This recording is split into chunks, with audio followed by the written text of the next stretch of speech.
The mood is clear. No America! No America! Established more than 70 years ago, this community is now home to more than 30,000 Palestinian refugees. Just a fraction of the more than 700,000 who were expelled or forced to flee their homes following the 1948 Arab-Israeli War. Families in this camp know the pain of exile all too well. Denied by Israel their right to return to their homeland, it is a life sentence to separation from family, from friends, from home. And for those with loved ones still in Gaza, they say it is a sentence to the cruelest form of anguish. Are we not human to you because we are Palestinian? At any given moment, I could get a phone call telling me that my sister and her children have been killed. You know, my mother was killed during the Gaza war in 2009. I hadn't seen her for 12 years.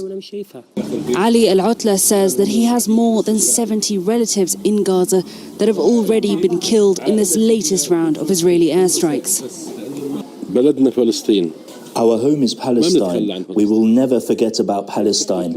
Imagine being forced out of your home for 75 years. We have already spent 75 years as refugees. How could you expect the Palestinians to leave their homes and move to Egypt or elsewhere? Now, the prospect of thousands more Palestinians being forcibly displaced to neighbouring countries or even further afield has been condemned by leaders across the Arab world and has been characterised by both the King of Jordan and other officials as both a war crime and a red line for the country. The Israelis were always adamant about no return of refugees, and that's why the Palestinians cling to what they call law of return, or the right of return back. So any eviction, any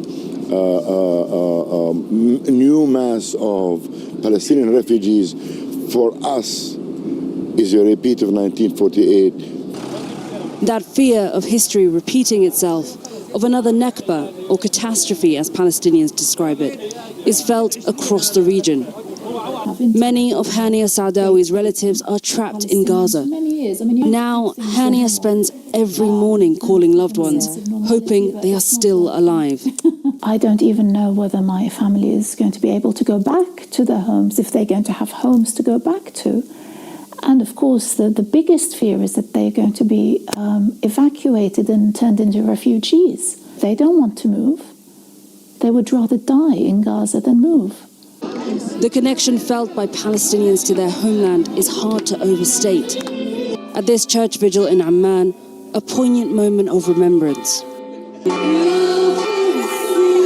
"O Jerusalem," they sing, a 1960s melody beloved across the region, dedicated to the holy city and to the Palestinian struggle.